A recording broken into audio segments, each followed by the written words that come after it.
Olá, telespectador da TVA, nós voltamos com mais entrevistas e informações direto do estúdio da EFAP Chapecó 2017, montado pela Assembleia Legislativa aqui no pavilhão 4 do Parque de Exposições Tancredo de Almeida Neves. Estamos acompanhando uma das principais feiras agropecuárias e industriais do sul do país. E o nosso entrevistado agora é também especialista em um importante setor da nossa economia, que são as micro e pequenas empresas. O senhor Enio Parmegiani, coordenador regional do SEBRAE, aqui da Regional de Chapecó. Obrigado pela presença, senhor Enio. Obrigado. Bom, as entrevistas que nós temos feito aqui do aquilo que a gente conhece da realidade da região de Chapecó, fala-se muito na capacidade e no espírito empreendedor do chapecoense, do oestino. Isso é um prato cheio para o SEBRAE, não imagino? Com certeza, é uma das regiões que nós temos grandes respostas históricas, que transcendem inclusive os limites do nosso território. Porque, na verdade, uma região que tem limitações logísticas, de facilidades logísticas, como outros modais de transporte, que não seja, neste momento, o rodoviário e o aéreo, por conta do aeroporto de Chapecó, mas que tem um impacto muito forte na nossa matriz econômica, ou seja, na nossa produção. Nós somos uma região de referência mundial na produção de proteínas animais. E, logicamente, isso implica em cargas, em chegada de insumos, em saída de matérias-primas, de produtos processados. Então, é um grande desafio para o território oestino, que tem na força do trabalho da sua gente, na capacidade de se resolver, logicamente, na capacidade de cooperar, de trabalhar em conjunto, o seu diferencial, e grande parte deste processo nos auxilia significativamente na implantação, na sustentação do modelo que apoia o surgimento e a sustentação de pequenos negócios. A região tem como eixos, como forças principais, melhor dizendo, o agronegócio, a agroindústria e também o setor metal-metalúrgico. O setor moveleiro também tem uma certa importância. O SEBRAE atua em todas essas áreas. Como que é a atuação do SEBRAE especificamente? Nós temos nossa forma de atuação é universal. Na verdade, qualquer pessoa pode acessar os serviços ou as soluções do SEBRAE via online, ou até mesmo conversar com o SEBRAE no 0800 para tirar dúvidas e fazer encaminhamentos. Mas na região, no território especificamente, nós temos alguns programas que são destaques no sistema SEBRAE, porque o SEBRAE Santa Catarina, assim, estrategicamente os definiu. E, logicamente, graças à parceirização que foi possível, nós conseguimos construir aqui, então, vários programas que têm sustentação, têm história e, como eu falei, já transcendem território. Nós temos um programa que, basicamente, faz o atendimento individual de quem quer empreender, seja ele potencial empreendedor, aquelas pessoas que têm ideias de negócio, potencial empresário, que são aquelas pessoas que já têm alguma atividade econômica que podem formalizar-se utilizando em especial a nova legislação da pessoa jurídica, do microempreendedor individual. Nós temos em torno de 20 mil já no território. E, efetivamente, também nós temos esses programas de atendimento individual, auxiliam micro e pequenas empresas na melhoria do seu processo de gestão, na melhoria dos processos de produção, de acesso ao mercado, enfim. Mas o destaque realmente do nosso território é um programa denominado Encadeamento Produtivo. Esse programa de encadeamento produtivo abrange justamente essas 3 cadeias produtivas, a de suínos, de aves e de leite, e logicamente que também transborda essas cadeias, porque nós trabalhamos com o primeiro nível de quem produz a matéria-prima, que é o nosso empresário, a nossa empresária rural, ou seja, o produtor dessas matérias-primas que chegam em plataformas industriais, são processadas, atendem o mercado interno, mas que por excelência nos últimos 10 anos têm atendido e, graças ao status quo sanitário de Santa Catarina, tem permitido que nós estejamos nos mercados mais importantes e mais exigentes do mundo. Então, é uma conquista da competência da sincronização de esforços, do entendimento de uma leitura, onde se apoia basicamente nossa base produtiva, nosso setor primário, com soluções, com consultoria tecnológica, com apoio técnico, inclusive da parceria, que é do sistema cooperativista, e que nos permite ter resultados que nos impelem a estar nesses mercados mundiais, apesar das dificuldades, das estruturas de logística, que nós realmente carecemos, nós temos um espaço importantíssimo, uma conquista importantíssima no mercado internacional com essa base. Ou seja, o nosso setor primário está sabendo que ele tem que produzir com qualidade, ele tem que produzir de acordo com o que o mercado internacional pede.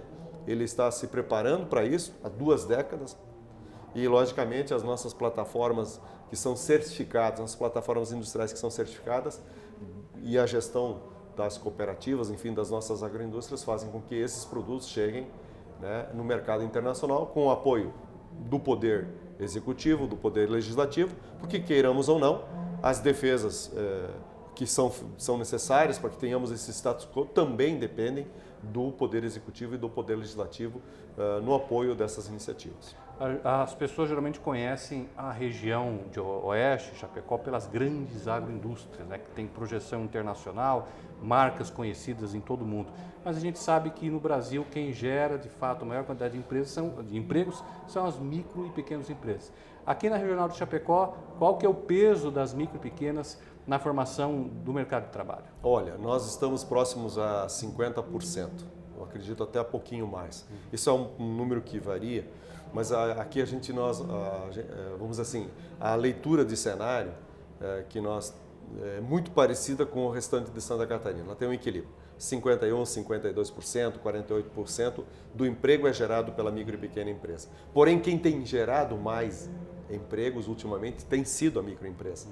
E é importante ressaltar que o modelo econômico de Santa Catarina, especialmente o que nós temos aqui na nossa região, através do processo de encadeamento produtivo, né, que essas cadeias produtivas que são base da nossa economia, tem na força das marcas, né, da Aurora, da BRF, enfim, de outras marcas que nós temos no território, faz com que esses pequenos negócios tenham participação importantíssima no processo de exportação, porque eles são fornecedores dessas empresas âncoras que colocam essa matéria-prima no mercado internacional. Então, se nós fôssemos considerar de fato como empresas rurais, inclusive o nosso produtor rural, que tem uma característica muito forte da pequena propriedade, nós com certeza seríamos uma das maiores concentrações de micro e pequenas empresas do mundo, né, per capita, por conta até da participação, do processo de integrado, do esforço, né, enfim, do modelo para estar presente no mercado internacional com os nossos produtos e nossos serviços. E o setor tecnológico? A gente tem aqui na região a DEATEC, que é uma associação que desenvolve um trabalho aí em prol de transformar essa região num grande polo tecnológico, como por exemplo já é Florianópolis. Perfeito. Esta é uma marca do território, o DEATEC é uma marca do território, que começou com soluções lá em 1994, 95, 96, com uma parcerização que o Sistema Sebrae desenvolveu com as associações empresariais do Estado de Santa Catarina, através do projeto Empreender. Então, é algo que é construído a várias mãos, de um núcleo setorial, do entendimento, enfim, de um grupo de empresários que se reunia para discutir seus problemas comuns e achar saídas, né? Enfim, montar estratégias para estar presente, se sustentar no mercado. Surgiu, então, a DEATEC, que é a Associação Polo Tecnológico do Oeste Catarinense, que muito serviço tem prestado, especialmente ao segmento, porque ela, a sua essência, na sua existência, ela se preocupa com o fornecimento, com o amparo às empresas do setor tecnológico.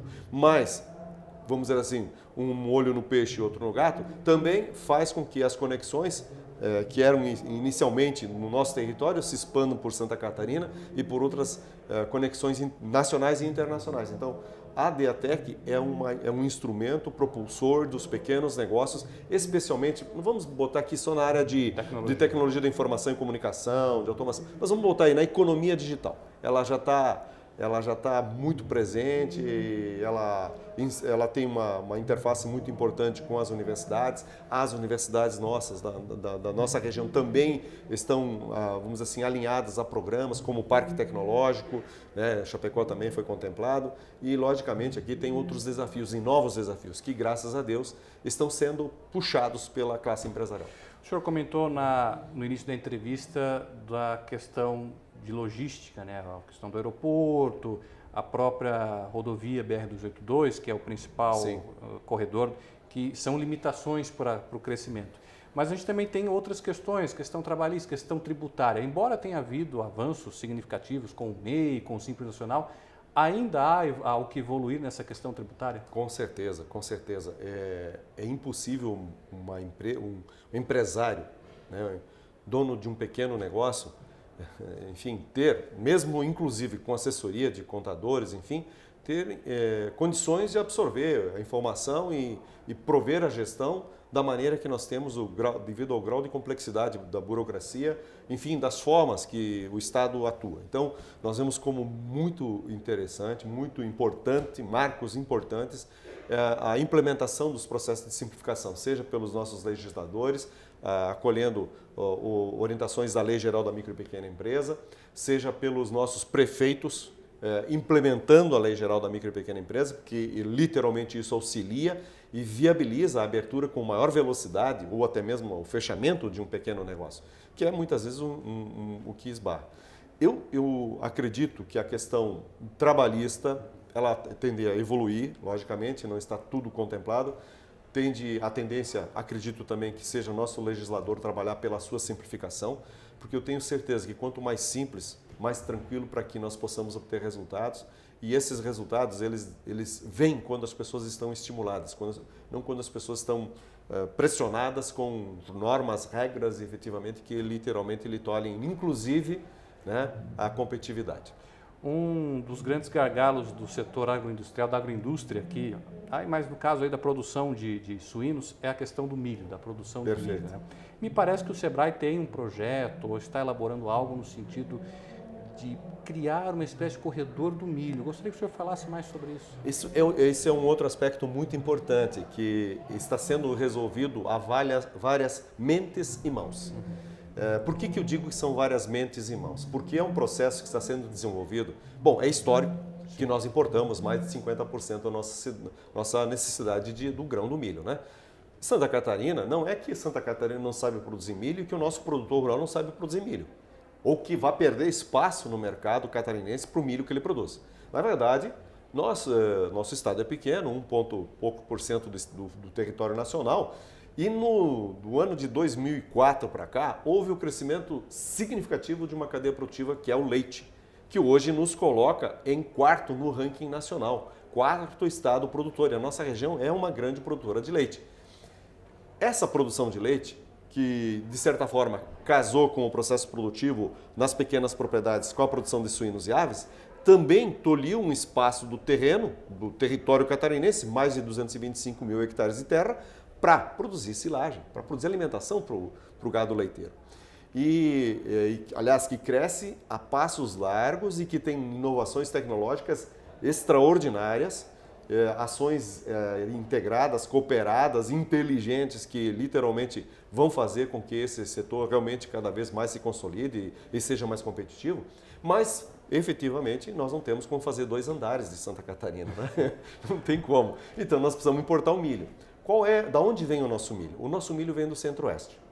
O nosso milho vem do Centro-Oeste, onde talvez teria disponibilidade de 1.200 a 2.200 quilômetros aqui. Nós não temos ferrovia. A logística brasileira não foi pensada para atender o que nós podemos denominar hoje o maior polo brasileiro, latino-americano, de processamento de proteína animal, que é a região oeste catarinense, que tem a sede em Chapecó, né? Inclusive com feiras de referência internacional. O que nos faz é repensar, então, esse modelo de logística. Enquanto não chega o trem, enquanto não apita o trem, que poderia pegar o milho do porto, dos nossos portos e trazer para a região oeste, nós temos que buscar outras alternativas. O governo do estado incentiva a produção do milho nas nossas propriedades. É uma estratégia correta, coerente, sincronizada, mas que tem um limite. Então, esse milho não tem jeito, nós temos que trazer de fora. O estado do Paraná tem a sua estratégia. Não vai querer que venha milho do Paraná para Santa Catarina, porque tenhamos ou não, é uma questão de competitividade. Eu vou transformar a minha matéria-prima aqui, vou agregar valor aqui para botar em outros mercados e, logicamente, eu vou defender meus interesses. Então, o que sobra a Santa Catarina? Na verdade, repensar ou quebrar um paradigma. Nós temos que Santa Catarina, que sempre olhou para o leste, sempre olhou para o litoral, tem que começar a olhar para o oeste. Mas não para o umbigo do oeste. Tem que olhar para o oeste do oeste. Ou seja, quem está aí do outro lado? Do outro lado, nós temos a província de Misiones. Uma província que tem 33 mil quilômetros quadrados, que é, vamos supor, o território de curitibanos até a fronteira de Santa Catarina, e que 33% dele se presta a culturas tem uma mata, tem uma questão de proteção, né? São florestas que são áreas de preservação. Porém, numa distância de um lado de Misiones, da divisa de Santa Catarina com a divisa do Paraguai, em torno de 130 quilômetros, no outro lado, no leste paraguaio, na região de Itapúa e Alto Paraná, nós temos centenas de brasileiros, milhares de brasileiros, na verdade, cooperados, produzindo trigo, milho, soja, com qualidade, com eficiência, inclusive levando o know-how catarina, gaúcho, paranaense e máquinas e equipamentos para aquele território, tendo uma condição de produção muito boa, que, de certa forma, tem também um problema. Ele precisa escoar para outros países aquela produção. E ele precisa do quê? Ele precisa de hidrovia, de rodovia, de ferrovia, como nós. O que acontece? Para que eles exportem para a nossa região de Santa Catarina, este milho, que sobe da região do Itapúa, né, ali na divisa com o Alto Paraná, no Paraguai, tem que ir a Foz do Iguaçu, descer por Cascavel para vir para o oeste de Santa Catarina. São 600 a 800 quilômetros de distância. Se nós construirmos, operacionalizarmos nosso porto, nossa passagem aduaneira de Dionísio Cerqueira, implementarmos a nossa passagem aí na região de Paraíso, São Pedro, são 130 quilômetros até a divisa do Paraguai. Que seja mais lá 50, 60, 80 ou 100 dentro do Paraguai para trazer esse milho. Pô, nós vamos colocar o milho em Chapecó com 295 quilômetros. Eu estou botando em Chapecó, mas tem São Miguel, Maravilha, Cunhaporã, Palmitos, Pinhalzinho. Pô, é algo que nós temos que perceber, que temos que quebrar esse paradigma, que temos que ter esforços, né? E aí nós reputamos de especial importância a participação de parlamentares nossos aqui de Santa Catarina em discussões que estão acontecendo em nível internacional e a inclusão deste assunto na pauta do Mercosul Cidadão, que acontece agora dia 29, 30 de novembro e 1º de dezembro aqui em Chapecó. Ou seja, nós temos que criar esses modelos de facilitação comercial, de estruturação de pequenas rodovias ou passagens. Por que isso está sendo viável neste momento? Porque literalmente o governo argentino tem uma política de abertura de fronteiras, de estruturação dessas fronteiras. Os prefeitos, os legisladores, os líderes dos departamentos do Paraguai têm interesse, bem como os empresários paraguaios, que são brasileiros, na maioria das vezes, têm interesse em trazer essa matéria-prima para cá. Porque hoje eles até trazem para nós aqui, mas tem que fazer aquela volta por cima. Por outro lado, essa integração Argentina, Paraguai e Brasil cria uma outra sinergia, a possibilidade. Olha só, nós pegamos o milho da Argentina, que nós importamos sistemicamente, nós precisamos suprir, e ele acaba descendo para o estuário do Plata, carregado em navio e vem para os nossos portos. E dos nossos portos para cá tem mais 700, 600, 800 quilômetros para trazer para cá. Então por que não vem direto? O que é que nós precisamos? Nós precisamos fortalecer então essa estratégia de integração transfronteiriça, vamos dizer assim, para que a nossa condição de produção, nosso grau de competitividade seja mantido ou elevado, porque nós potencializaremos não só o desenvolvimento econômico do território do Oeste Catarinense, mas um grande passo para o fortalecimento dos nossos portos catarinenses. Eu acredito que aí, literalmente, não tem como não efetivamente valer um investimento de uma ferrovia bem estruturada, da ampliação das nossas rodovias, que de certa forma existe um esforço, mas que está muito aquém do que nós precisamos. Então, é uma estratégia que é para o bem de Santa Catarina. Eu acredito que a nossa região e o SEBRAE é um partícipe executor de uma estratégia que está sendo liderada pela Secretaria de Planejamento do Estado, pelo Núcleo de Fronteira, em cima de um projeto que elencou 40 projetos que são importantes para o território, que é o Programa de Desenvolvimento e Integração Fronteiriço. Só com essas provocações, essas reflexões, essas conversas com os nossos vizinhos é que nós conseguimos perceber essas oportunidades e, enfim, não é o SEBRAE, mas são várias organizações, Governo do Estado, Secretaria da Agricultura, de Planejamento, de Relações Internacionais, Secretaria de Relações Institucionais lá em Brasília, os nossos legisladores catarinenses que acompanham de perto e começaram a perceber a grande oportunidade de um novo boom econômico para o oeste, extremo oeste, meio oeste catarinense, mas literalmente que empodera, inclusive, a nossa estrutura logística do litoral. O que faltaria, então, para a gente ver isso em prática, ver esse milho chegando? São investimentos, recursos, vontade política? Tem 3 problemas. Um problema, de certa forma, está muito bem encaminhado, com a participação, inclusive, dos nossos legisladores, que foi um evento em Encarnação, dia 14 e 15, agora, próximo passado, onde nós, com a governança da província de Itapúa, do Paraguai, todos os intendentes daquela região, junto com a liderança do BRIPAM, que é o Bloco de Intendentes, Prefeitos e Alcaides do Mercosul, e autoridades argentinas, inclusive, que tem a ver com essa questão de fronteira, discutimos e ficou evidenciada a vontade. Então, hoje, a província de Misiones, o governo da Argentina, prevê a construção de uma ponte na altura de Eldorado Major Otem. Essa ponte vai demorar, nós não temos mais esse tempo, nós precisamos para ontem.